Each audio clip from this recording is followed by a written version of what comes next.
Welcome back to my YouTube channel. നമ്മൾ ഇന്ന് നിൽക്കുന്നത് പാവറട്ടിയിലെ 14-ാം വാർഡിലുള്ള പാവറട്ടി ദേവാലയത്തിലേക്കും അതുപോലെ സ്കൂളിലേക്കും മെയിനായിട്ട് യാത്ര ചെയ്യാൻ ചുക്ക് ബസാർ, വെൺമേനാട്, അതുപോലെ തന്നെ കൈതമുക്ക് എന്നീ സ്ഥലങ്ങളിൽ നിന്ന് വരുന്ന കുട്ടികൾ ഉപയോഗിക്കുന്ന ആ റോട്ടിലൂടെയാണ്.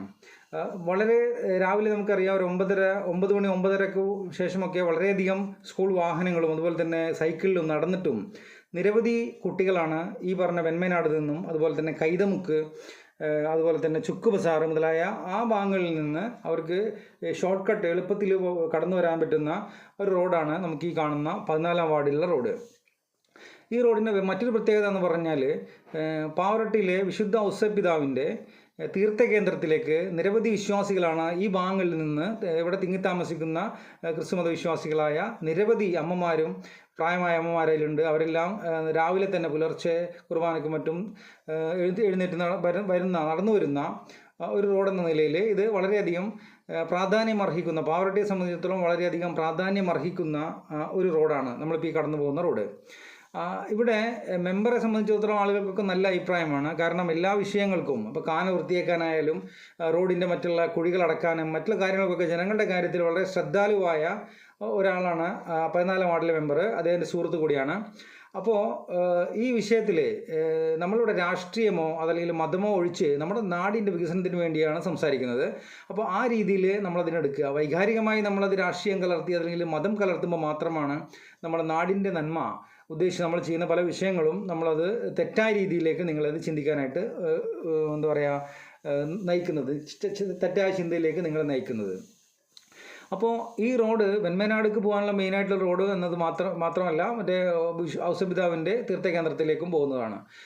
പിന്നെ വേറെ പ്രത്യേകത എന്ന് വെച്ച് കഴിഞ്ഞാൽ, ഇവിടെ മറ്റ് വാർഡുകളിൽ ഇപ്പോൾ 3-ാം വാർഡിലും 3-ാം വാർഡിലാണ് മെയിനായിട്ട് നമ്മളത് കണ്ടത്. അതുപോലെ തന്നെ 4-ാം വാർഡിലുമൊക്കെ ഈ കുഴിയെടുത്തതിന് ശേഷം പൈപ്പ് ഇടാൻ, കുടിവെള്ളത്തിൻ്റെ പൈപ്പ് ഇടാൻ വേണ്ടിയിട്ട് എടുത്തതിന് ശേഷം മെയിൻ്റനൻസ് ചെയ്യാതെ അങ്ങനെ തന്നെ കൂട്ടിയിട്ടിരിക്കുന്നതായിട്ടുള്ള റോഡുകൾ നമുക്ക് നിരവധി പല വാർഡുകളിലായിട്ട് നമുക്കിത് കാണാൻ കഴിഞ്ഞിട്ടുണ്ട്.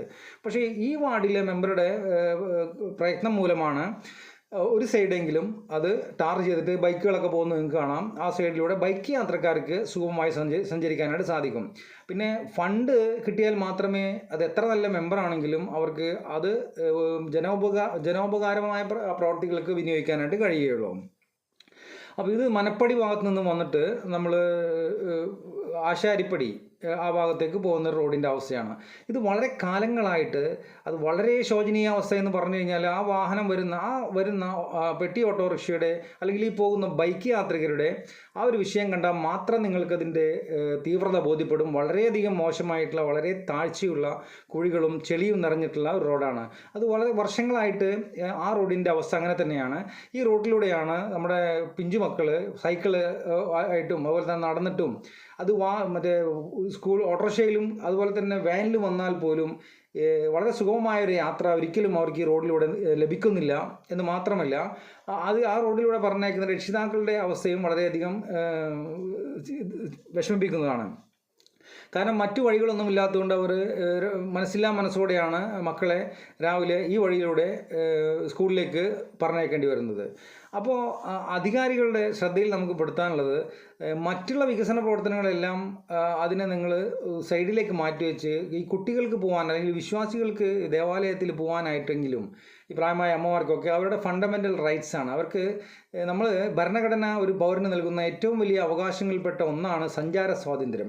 ആ സഞ്ചാര സ്വാതന്ത്ര്യത്തിന് അനുയോജ്യമായ റോഡ് നിർമ്മിച്ച് നൽകുക എന്നത് ഓരോ ജനപ്രതിനിധിയുടെയും ഉത്തരവാദിത്തമാണ്. അതിനുവേണ്ടിയാണ് ഓരോ ജനപ്രതിനിധിയെയും വിലപ്പെട്ട സമ്മതിദാനാവകാശം വിനിയോഗിച്ചും കണ്ട് അവിടുത്തെ ജനങ്ങളെ തിരഞ്ഞെടുക്കുന്നത്. അപ്പോൾ ആ ജനങ്ങൾ തിരഞ്ഞെടുക്കുന്ന ജനങ്ങൾക്ക് ആ തിരഞ്ഞെടുക്കുന്ന വ്യക്തിയിലൊരു വിശ്വാസമുണ്ടാവും, ഇദ്ദേഹം നമ്മൾക്ക് വേണ്ടി എന്തെങ്കിലും ചെയ്യാൻ യോഗ്യനാണെന്ന്. പക്ഷേ എന്തുകൊണ്ട് ചെയ്യാൻ കഴിയുന്നില്ല എന്നതാണ് നമ്മൾ വളരെയധികം അന്വേഷിച്ച് കണ്ടെത്തേണ്ടത്. തൊട്ടടുത്ത പഞ്ചായത്തായിട്ടുള്ള എളവള്ളി പഞ്ചായത്ത് നമുക്കറിയാം, കഴിഞ്ഞ 3 വർഷത്തോളമായിട്ട് ഏറ്റവും നല്ല പഞ്ചായത്തിനുള്ള അവാർഡ് കൃത്യമായിട്ട് കരസ്ഥമായിക്കൊണ്ടിരിക്കുകയാണ്. അപ്പോൾ ഈ വാർഡിനും അതുപോലെ തന്നെ എളവള്ളി പഞ്ചായത്തിനെ പോലെ തന്നെ മുല്ലശ്ശേരി പഞ്ചായത്തും തൊട്ടപ്പുറത്തുള്ള ഒന്നാം സ്ഥാനം കരസ്ഥമാക്കിയിട്ടുള്ള നമ്മുടെ ഗുരുവായൂർ ടൗൺഷിപ്പും അവരെല്ലാം ഒന്നാം സ്ഥാനം നിലനിർത്തുന്നത് കേരളം ഇന്ന് ഭരിക്കുന്ന ഈ മന്ത്രിസഭയുടെ തണലിലും അതുപോലെ തന്നെ ഇവിടുത്തെ പാവറട്ടിയിലത്തെയും മറ്റേ മുല്ലശ്ശേരിയിലത്തെയും അതുപോലെ തന്നെ എളവള്ളിയുടെ വിഷയം പറയുമ്പോൾ ഒരേ MLA തന്നെയാണ്, പാവറട്ടിയുടെ അതേ MLA തന്നെയാണ് ഫണ്ട് അനുവദിച്ച് മുല്ലശ്ശേരിക്കും അതുപോലെ തന്നെ എളവള്ളിക്കും ഇത്രയധികം വികസനങ്ങൾ കൊണ്ടുവരുന്നത്. അപ്പോൾ ഭരണ സംവിധാനത്തിൻ്റെ അതല്ലെങ്കിൽ മന്ത്രിസഭയുടെയോ അതല്ലെങ്കിൽ MLAയുടെയോ പോരായ്മയായിട്ട് നമുക്ക് ഇതിനെ നോക്കിക്കാണാനായിട്ട് സാധിക്കില്ല. അപ്പോൾ എന്തുകൊണ്ട് പാവറട്ടിക്ക് വികസനത്തിന്, റോഡ് വികസനത്തിനും മറ്റു കാര്യങ്ങൾക്കും ഫണ്ട് അനുവദിച്ച് കിട്ടുന്നില്ല എന്നത് വളരെയധികം നമ്മൾ അന്വേഷിച്ച് കണ്ടെത്തേണ്ട ഒരു സംഭവമാണ്. ചില ആളുടെ അഭിപ്രായത്തിൽ പല ആളുകളും പല നിർമ്മാണ പ്രവർത്തികൾ നടത്തുന്ന ഈ കൺസ്ട്രക്ഷൻ ഫീൽഡിലെല്ലാം റോഡ് പണിയും ഒക്കെ ചെയ്യുന്ന ആളുകൾ പാവറട്ടിയിൽ അവരുടെ നിർമ്മാണ പ്രവൃത്തി നടത്താനായിട്ട് വളരെയധികം ആശങ്കപ്പെടുന്നത് അല്ലെങ്കിൽ അവരത് ആഗ്രഹിക്കുന്നില്ല എന്നാണ് അവരുടെ സംസാരത്തിൽ നമുക്ക് മനസ്സിലാക്കാൻ കഴിയുന്നത്. അത് സർക്കാരിൻ്റെ ഭാഗത്തു നിന്ന് ഫണ്ട് അനുവദിച്ച് കിട്ടാനുള്ള താമസമാണോ അതോ ഇവിടെയുള്ള ഇടനിലക്കാരുടെ ശല്യം കൊണ്ടാണോ എന്ന് നമുക്ക് അന്വേഷിച്ച് കണ്ടെത്തിയിരിക്കൊണ്ടിരിക്കുന്നു. പലരും പറയുന്നത് ഈ ഇടനിലക്കാരായിട്ടുള്ള ആളുകൾ വലിയ വലിയ സംഖ്യകളാണ് കരാറുകാരോട് ചോദിക്കുക. അപ്പോൾ അതവർക്ക് കൊടുക്കാൻ കഴിയാതെ വരുമ്പോൾ അവരോടുള്ള വൈരാഗ്യം തീർക്കാൻ വേണ്ടിയിട്ട് അവരുടെ ഫണ്ട് ബ്ലോക്ക് ചെയ്യുക, അതല്ലെങ്കിൽ അവർക്ക് വേണ്ടതായിട്ടുള്ള രീതിയിൽ അവരുടെ പേപ്പർ വർക്കൊന്നും ചെയ്തു കൊടുക്കാതെ അവരെ ദ്രോഹിക്കുന്ന ഒരു നടപടികൾ ചില ആളുകളുടെ ഭാഗത്തു നിന്ന് ഉണ്ടാകുന്നതിൻ്റെ ഭാഗമായിട്ടാണ് പാവറട്ടി ഈ ഏരിയ, ഇപ്പോൾ നമ്മളിപ്പോൾ ഈ സെൻട്രൽ വികസനവുമായി ബന്ധപ്പെട്ട് നടന്ന ഏരിയയും അതിൻ്റെ പ്രാന്തപ്രദേശങ്ങളായിട്ടുള്ള ഗ്രാമങ്ങളും ഇത്തരത്തിൽ വികസന മുരടിപ്പ് നേരിടുന്നത്. അതല്ലെങ്കിൽ ഫണ്ട് അനുവദിച്ച് കൊടുക്കാനായിട്ട് MLAക്ക് മടിയുണ്ട്. കാരണം പാവറട്ടി സെൻട്രൽ വികസനത്തിൻ്റെ കാര്യമായിട്ട് നമുക്ക് എടുത്തു കഴിഞ്ഞാൽ 2,76,00,000 രൂപ ഒരു MLA അദ്ദേഹത്തിൻ്റെ നിരന്തരമായ പ്രവർത്തനം നിരന്തരമായ പരിശ്രമം കൊണ്ട് നേടിയെടുത്തത് അദ്ദേഹത്തിന് അതൊരു പോസിറ്റീവായി ഭവിക്കേണ്ട കാര്യമാണ്. വികസനത്തിലെ ഒരു വൈകല്യം മൂലം ചില ആളുകളുടെ വ്യക്തി താല്പര്യം മൂലവും ഈ അഴിമതി മൂലവും അത് വികസന മുരടിപ്പിലേക്ക് മാറി അത് നെഗറ്റീവ് ഇമ്പാക്റ്റ് ഉണ്ടാക്കിയത്. അപ്പോൾ MLA അതുകൊണ്ട് റെക്കമെൻഡ് ചെയ്യാത്തതാണോ എന്നത് നമ്മൾ അന്വേഷിച്ച് കണ്ടെത്തിയിരിക്കുന്നു. പിന്നെ ഈ റോഡ് ദേവകി സദനം എന്ന് പറയുന്ന റോഡാണ്. ഈ റോഡിൽ വളരെയധികം രാവിലെ നമുക്ക് വന്നാൽ അറിയാൻ പറ്റും, എൻമേനാട് ഭാഗത്തു നിന്നുള്ള കണ്ടമാനം കുട്ടികൾ ഇവിടെ നിൽക്കുന്ന ഇവിടെ വന്നു ചേർന്ന സെൻറ്റ് ജോസഫ് സ്കൂൾ എന്ന് പറയുന്ന ആ ഇംഗ്ലീഷ് മീഡിയം സ്കൂള് പാവറട്ടിയുടെ ഒരു അഭിമാന സ്ഥാപനമാണ്. ICICIയിലെ സിലബസ് പ്രകാരം പാവറട്ടിയിൽ നിലകൊള്ളുന്ന ഏക വിദ്യാലയം എന്ന നിലയിൽ നിരവധി വിദ്യാർത്ഥികളാണ് ഇംഗ്ലീഷ് മീഡിയം സ്കൂളിൽ പഠിക്കാനായിട്ട് കുട്ടികളെ അയക്കുന്നത്. അപ്പോൾ അവർ ഈ ഇടുങ്ങിയ വഴിയിലൂടെ ഈ ഇടുങ്ങിയ പൊട്ടിപ്പൊളിഞ്ഞ റോഡിലൂടെയാണ് അവരുടെ മക്കളെ, അത് വാനുകളുണ്ട് സ്കൂളിന്, എന്നാലും അവരാ പോകുന്ന യാത്രാക്ലേശം നമുക്ക് കണ്ടു തന്നെ അറിയണം. പിന്നെ ഇത് പരിഹരിച്ചില്ലെങ്കിൽ മഴക്കാലം ഒന്നുകൂടി ശക്തമായി കഴിഞ്ഞാൽ ഇതിലൂടെ യാത്ര വളരെ ഈ പറഞ്ഞ റോഡ് പൊട്ടിപ്പൊളിഞ്ഞത് കാണാതെ വെള്ളം കെട്ടി നിൽക്കുമ്പോൾ അതിൽ കുഴിയുണ്ടെന്ന് മനസ്സിലാകാതെ കുട്ടികളിൽ കൂടെ ബൈക്കിലും അതുപോലെ തന്നെ സൈക്കിളിലുമെല്ലാം വീഴുന്നതും ഈ ഭാഗങ്ങളിലെല്ലാം പതിവാണ്. അപ്പോൾ നമ്മുടെ മഹാനായ ഗാന്ധിജി പറഞ്ഞിട്ടുള്ളൊരു വാക്ക്, ഇന്ത്യയുടെ ആത്മാവ് കുടികൊള്ളുന്നത് അതിൻ്റെ ഗ്രാമപ്രദേശങ്ങളിലാണ്. അപ്പോൾ ഗ്രാമപ്രദേശങ്ങളെ നോക്കിക്കഴിഞ്ഞാൽ നമുക്കൊരു രാജ്യത്തിൻ്റെ അതല്ലെങ്കിൽ ഒരു നാടിൻ്റെ വികസനം എത്രത്തോളം ഉണ്ടെന്ന് നമുക്കത് മനസ്സിലാക്കാൻ കഴിയും. അഹിംസാ മാർഗത്തിലൂടെ നമുക്ക് സ്വാതന്ത്ര്യം നേടിത്തന്ന മഹത്തായ ബാപ്പുജിയോട് നമ്മൾ ചെയ്യേണ്ട കടമ ഇന്ത്യയിലെ അതുപോലെ തന്നെ നമ്മൾ പ്രത്യേകിച്ച് കേരളത്തിലെ ഇപ്പോൾ നമ്മൾ താമസിക്കുന്ന ഏരിയ ആണെങ്കിൽ പാവറട്ടിയിലെ ഗ്രാമീണ റോഡുകൾ അത് എത്രയും പെട്ടെന്ന് അതിന് ഫണ്ട് അനുവദിച്ച് കിട്ടാൻ എന്താണ് തടസ്സമെന്ന് ഉന്നതാധികാരികൾ ബന്ധപ്പെട്ട് അതുപോലെ ജനപ്രതിനിധികളും നാട്ടുകാരും എല്ലാവരും കൂടി ഉൾപ്പെട്ട് അത് എത്രയും പെട്ടെന്ന് അത് ചർച്ച ചെയ്ത് അതിനൊരു പരിഹാരം കണ്ട് ഈ വികസന മുരടിപ്പിന് ഒരു പരിഹാരം കാണണം. അതല്ലെങ്കിൽ ബ്രിട്ടീഷുകാരുടെ പടപരിധി നമുക്ക് സ്വാതന്ത്ര്യം നേടിത്തന്ന മഹാനായ ഗാന്ധിജിയോട് ചെയ്യുന്ന അവിവേകമായിരിക്കും. കാരണം അദ്ദേഹം കൃത്യമായി പറയുന്നുണ്ട്, ഇന്ത്യയുടെ ആത്മാവ്, ആ ആത്മാവിനാണ് നമ്മൾ എന്ത് ചെയ്യുന്നത്, നമ്മുടെ ഈ ശ്രദ്ധയില്ലായ്മ മൂലവും അതുപോലെ തന്നെ നമുക്ക് പല വിഷയങ്ങളിലും ഉൾപ്പെട്ടതുകൊണ്ട് നമുക്ക് ചിലപ്പോൾ നേരം ഉണ്ടാവില്ല. പ്രത്യേകിച്ച് രാഷ്ട്രീയ പാർട്ടിക്കാരുടെ അതായത് ഉത്തരവാദിത്തപ്പെട്ട മെമ്പർമാർ, അതായത് പഞ്ചായത്തിലെ മെമ്പറായാലും അത് ജില്ലാ കമ്മിറ്റി മെമ്പറായാലും അത് മറ്റു രീതിയിലുള്ള മെമ്പർമാർ MLA MP ആയി കഴിഞ്ഞാലും അവർക്ക് ആ മേഖലയിൽ അവരെ സ്വതന്ത്രരായി അവരുടെ വിഷയം കൈകാര്യം ചെയ്യാൻ വിട്ടു കൊടുക്കുന്നതിന് പകരമായിട്ട് നമ്മൾ ഇന്ന് കണ്ടുവരുന്ന ഒരു പ്രത്യേക പ്രവണത എന്ന് പറയുന്നത് പറയുന്നത് പല മതസ്ഥാപനങ്ങളിലും, അത് അമ്പലമായാലും പള്ളിയായാലും ക്രിസ്തു ദേവാലയങ്ങളായി കഴിഞ്ഞാലും, അവരെ കമ്മിറ്റികളിൽ കൂട്ടിച്ചേർത്ത് അവരെ എങ്ങനെയെങ്കിലും കമ്മിറ്റികളിൽ ചേർക്കാനുള്ളൊരു വ്യഗ്രത നമ്മൾ ഈ അടുത്ത കാലങ്ങളായി കണ്ടുവരുന്നുണ്ട്. അത് നമുക്ക് പ്രശംസനീയമല്ല എന്ന് മാത്രമല്ല, അതിൽ ഈ കമ്മിറ്റിക്കാർക്ക് എന്തോ നല്ല രീതിയിലല്ലാത്ത ദുരുദ്ദേശമുണ്ട് എന്നത് വളരെ വ്യക്തമാണ്. കാരണം ഒരു ജനപ്രതിയെ സംബന്ധിച്ചിടത്തോളം ഒരു 100-150 വീടുകളുടെ ഒരു മെമ്പറായി കഴിഞ്ഞാൽ ആ 150 പേരുണ്ടെങ്കിൽ ആ 150 പേരുടെയും അതിൽ ഓരോ ആളുകളുടെയും പ്രശ്നങ്ങൾ ആ സഭകളിൽ, പഞ്ചായത്തിലാണെങ്കിൽ പഞ്ചായത്തിൽ, അതുപോലെ തന്നെ നിയമസഭകളിലോ രാജ്യസഭകളിലോ അത് അവതരിപ്പിച്ച് അവർക്ക് കാര്യങ്ങൾ നേടിക്കൊടുക്കേണ്ട ഫുൾ ടൈം എൻഗേജ്ഡ് ആയിട്ടുള്ള, ശരിയായ രീതിയിൽ ഉമ്മൻചാണ്ടി സാറിനെ പറ്റിയൊക്കെ പഠിക്കുമ്പോൾ നമുക്ക് അദ്ദേഹം ശരിയായ രീതിയിൽ കിടന്ന് ഉറങ്ങാനോ മുടി ചെയ്യാൻ പോലുമോ അദ്ദേഹത്തിന് ഈ ജനസേവകൻ എന്ന നിലയിൽ സമയം കിട്ടിയിരുന്നില്ല എന്നാണ് നമ്മൾ മനസ്സിലാക്കുന്നത്. അപ്പോൾ ആ ജനപ്രതിനിധികളെ നിങ്ങൾ അവർ ജനങ്ങളുടെ സേവനത്തിന് വേണ്ടി വിട്ടിട്ട് അവരിപ്പോൾ ഇമാതിരിയുള്ള ഈ അമ്പല കമ്മിറ്റിയുടെയോ അല്ലെങ്കിൽ പള്ളി കമ്മിറ്റിയുടെയോ മറ്റോ നേതൃസ്ഥാനത്തേക്ക് വെക്കുന്നത് അവർക്ക് എന്താ പറയുക, അത് ഒരു ഭാരമായി മാറുകയും ജനങ്ങൾക്ക് കിട്ടേണ്ടതായിട്ടുള്ള ഈ ഫണ്ടമെൻ്റൽ റൈറ്റ്സിൽ പറയുന്നതായിട്ടുള്ള സഞ്ചാര സ്വാതന്ത്ര്യത്തിനും മറ്റുള്ള സൗകര്യങ്ങളും കിട്ടാത്തൊരവസ്ഥ വരികയും ചെയ്യും. അതിൽ മെമ്പർമാരെ നമ്മൾ കുറ്റം പറഞ്ഞിട്ട് കാര്യമില്ല, രാഷ്ട്രീയക്കാരെയും കുറ്റം പറയേണ്ട കാര്യമില്ല. അപ്പോൾ ഇവർ തിരഞ്ഞെടുക്കുന്ന ആളുകൾ അവരെ ഫ്രീ ആക്കാനായിട്ട് ശ്രമിക്കുക. പറയാം, അവർക്ക് ഈ ജനാധിപത്യത്തിൽ ഇവർ പറഞ്ഞ പോലെ മുഴുവൻ സമയ ജനാധിപത്യ പ്രവർത്തകരാണെന്നുണ്ടെങ്കിൽ അവർക്ക് അതിന് തന്നെ സമയം കാണില്ല. ഫുള്ള് ഭക്ഷണം കഴിക്കുന്നതൊക്കെ എവിടെ നിന്നാണ് എങ്ങനെയാണെന്നൊന്നും നമുക്കറിയില്ല. ഓരോ ആളുകളുടെയും ജീവിതത്തിലേക്ക് ഇറങ്ങിച്ചെന്നാൽ മാത്രമേ നമുക്ക് അവരുടെ ജീവിതത്തിലുണ്ടാകുന്ന കഷ്ടപ്പാടുകളും മറ്റുള്ള കാര്യങ്ങളും ഏത് മേഖലയാണെങ്കിലും നമുക്കത് അറിയാൻ കഴിയുകയുള്ളൂ.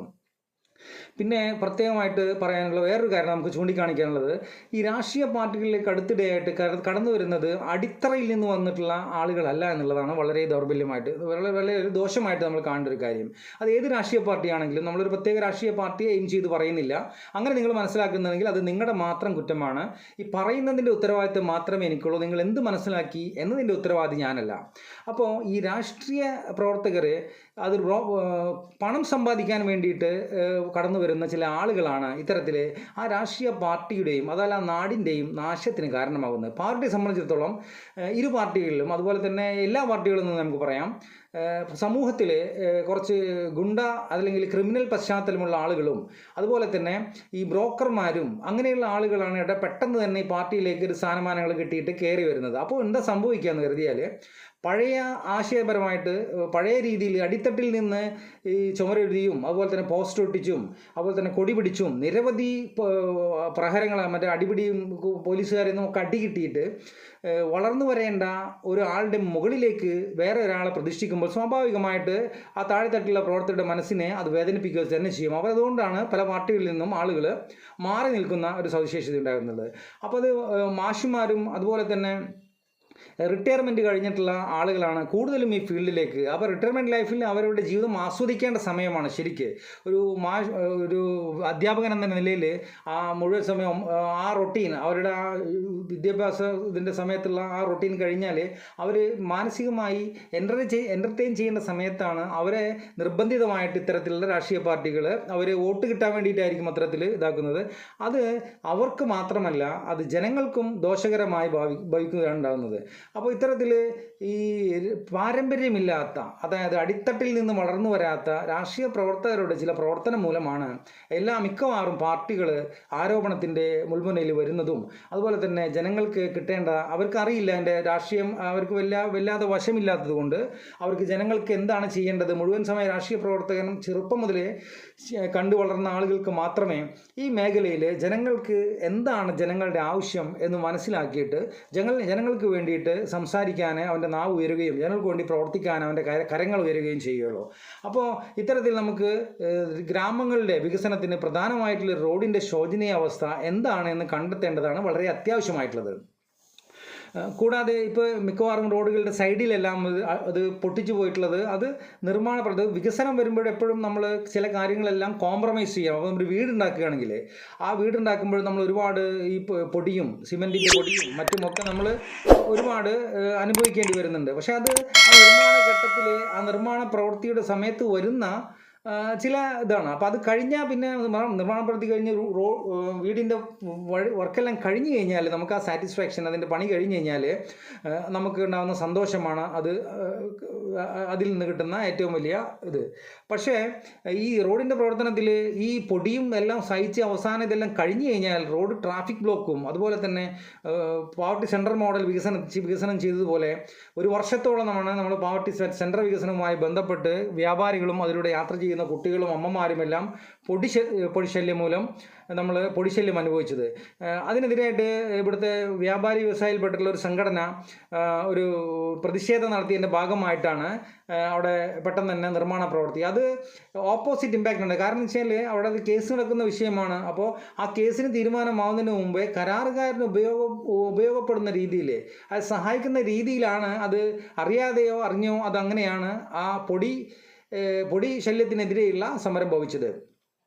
ഇപ്പോൾ ഉയർന്നു വരുന്ന ഒരു വിഷയം എന്ന് പറഞ്ഞു കഴിഞ്ഞാൽ, നമ്മൾ പറയുന്നത് സീബ്ര ലൈൻ ഇട്ടിട്ടില്ല ഒരു മാധ്യമങ്ങളിൽ, ഒരു പ്രമുഖ ചാനലിൽ, ഒരു മാധ്യമത്തിൽ വന്നതായിട്ട് നമ്മൾ കണ്ടു. ഈ നിർമ്മാണ പ്രവൃത്തിയിൽ അപാകതകൾ പരിഹരിച്ച് എത്രയും പെട്ടെന്ന് അത് മനുഷ്യർക്ക് ഉപകാരപ്പെടുന്ന രീതിയിൽ ചെയ്യിപ്പിക്കുന്നതിന് പകരം സീബ്ര ലൈൻ ഇട്ടിട്ടില്ല, പൊടിശല്യമാണ് എന്ന് പറഞ്ഞിട്ട് എളുപ്പത്തിൽ പണി തീർത്ത് പോകാനായിട്ട് അവർക്ക് പാലമിട്ട് കൊടുക്കുന്ന പണി ഇവിടുത്തെ മുഖ്യധാരാ മാധ്യമങ്ങൾ ചെയ്യാതിരിക്കുക എന്നുള്ളത് ഇവിടുത്തെ ജനങ്ങളോട് ചെയ്യുന്ന ഒരു കടമയാണ്. അത് നിങ്ങൾ പ്രത്യേകം ശ്രദ്ധിക്കുക. നിങ്ങൾ എഴുതുന്ന അല്ലെങ്കിൽ നിങ്ങൾ പറയുന്ന ഓരോ കാര്യങ്ങളും ഇവിടുത്തെ ഇതിൻ്റെ ഭവിഷ്യത്ത് അനുഭവിക്കേണ്ടത് ഇവിടുത്തെ ജനങ്ങളാണ്. അപ്പോൾ അവർക്ക് ദോഷകരമായ രീതിയിലുള്ള കാര്യങ്ങളൊന്നും പറയാതിരിക്കുക. ഇപ്പോൾ ഉദ്യോഗസ്ഥന്മാർ ഈ സീബ്ര ലൈന് ഇട്ട് കഴിഞ്ഞാൽ ഇപ്പോൾ നല്ല റോഡ് ശരിയായ രീതിയിൽ ഇതിൻ്റെ തുടക്കം മുതൽ തന്നെ അത് മാസ്റ്റർ പ്ലാനോട് കൂടിയിട്ട് ഈ വർക്ക് നടന്നിരുന്നെങ്കിൽ, ആസൂത്രണത്തോടു കൂടി വർക്ക് നടന്നിരുന്നെങ്കിൽ മതിയായ വീതിയും സൗകര്യവും, കാനയ്ക്കെല്ലാം വീതി ഉണ്ടാകുമ്പോൾ വെള്ളക്കെട്ടുണ്ടാവില്ല, റോഡിന് വീതി ഉണ്ടാകുമ്പോൾ ട്രാഫിക് ബ്ലോക്കും ഉണ്ടാവില്ല. അപ്പോൾ അത്തരത്തിൽ തുടക്കം മുതലേ മാസ്റ്റർ പ്ലാനിങ്ങിലൂടെ ഇത് തുടക്കം മുതലേ അവരതിൽ സഹകരിച്ചിരുന്നെങ്കിൽ, അതിനുവേണ്ടി സംസാരിച്ചിരുന്നെങ്കിൽ ഒരു പക്ഷേ ഇപ്പോൾ ഈ വർക്കെല്ലാം കഴിഞ്ഞ് ഈ പറഞ്ഞ പോലെ സീബ്ര ലൈനിട്ട് പോലീസുകാർക്ക് നമുക്കറിയാം നമ്മുടെ ഓരോ ഗ്രാമപ്രദേശങ്ങളിൽ നിരവധി കേസുകൾ പല രീതിയിലുള്ള അപകടങ്ങളെല്ലാം റിപ്പോർട്ട് ചെയ്യുന്നത്. അപ്പോൾ അതിനെ ഒരു അത്യാവശ്യമായി എമർജൻസി ആയിട്ട് പോലീസ് സ്റ്റേഷനിൽ വരുന്ന ആളുകൾക്ക് അവർ ഈ രാവിലെ ഒരു 9-9:30 സമയത്താണെന്നുണ്ടെങ്കിൽ അവർ പല ട്രാഫിക്കുകളും നിയന്ത്രിക്കാനായിട്ട് പോയിട്ടുണ്ടാകും. അപ്പോൾ അതിൻ്റെ പ്രത്യേകത വെച്ചാൽ അതിൻ്റെ പ്രയാസം അനുഭവിക്കുന്നത് അത്യാവശ്യം എമർജൻസി ആയിട്ട് വരുന്ന ആളുകൾക്ക് അവർക്ക് ഭരണഘടന നൽകുന്ന സേവനം ലഭിക്കുന്നില്ല എന്നതാണ്. കാരണം ഒരു പോലീസ് ഉദ്യോഗസ്ഥൻ്റെ ഉത്തരവാദിത്വം എന്ന് പറയുന്നത് ആ പോലീസ് സ്റ്റേഷനുമായി ബന്ധപ്പെട്ടുള്ള അവിടുത്തെ ക്രമസമാധാന വിഷയങ്ങൾ കൈകാര്യം ചെയ്യുക എന്നതാണ്. അല്ലാതെ ഈ ട്രാഫിക് ഡിപ്പാർട്ട്മെൻറ്റിൻ്റെ പോലെ റോഡ് നിയന്ത്രണമൊന്നും അവരുടെ ഡ്യൂട്ടിയിലായിട്ട് വരുന്നില്ല. അത് അവരുടെ മാനുഷിക ഇത് വെച്ചുകൊണ്ട് അവരുടെ മക്കളെ പോലെ മറ്റു കുട്ടികളെ കണക്കാക്കി, ജനങ്ങളെ കണക്കാക്കിയിട്ട് അവർ ചെയ്യുന്നൊരു സേവനമാണ്. അതിനവർക്ക് ബിഗ് സല്യൂട്ട് കൊടുക്കേണ്ടതുണ്ട് പോലീസുകാർക്ക്.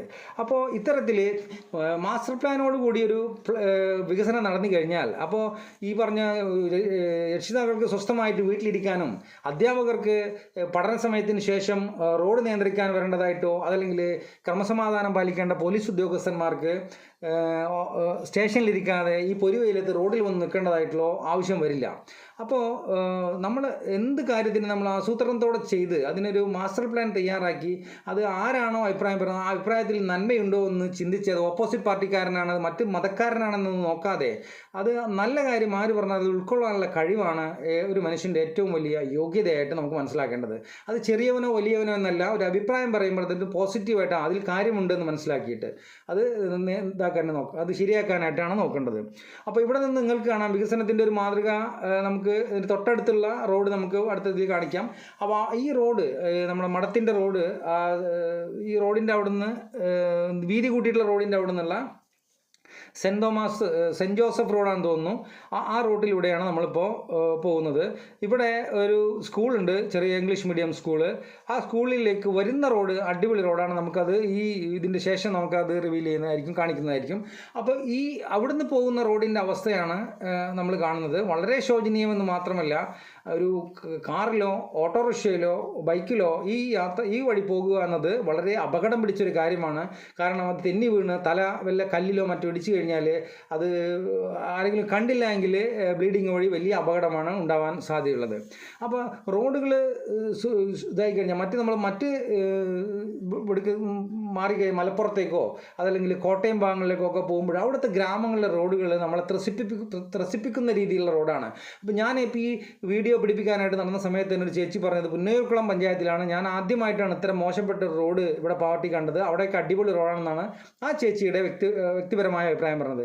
പിന്നെ നിങ്ങൾ ഈ കാണുന്ന ആ റോഡ് സ്കൂളിൻ്റെ തൊട്ട് സൈഡിൽ മഠത്തിൻ്റെ ആളുകൾ സ്ഥലം വിട്ടുകൊടുത്തിട്ട് ഇതൊക്കെ ഒരു മാതൃകയാണ്. ഈ കാന നിങ്ങൾക്ക് കാണാം, ഈ കാന പാവറട്ടി സെൻട്രലാണെങ്കിൽ ഇത്രയും താഴ്ചയുണ്ടെങ്കിൽ അവിടെ വെള്ളക്കെട്ട് ഉണ്ടാവില്ല.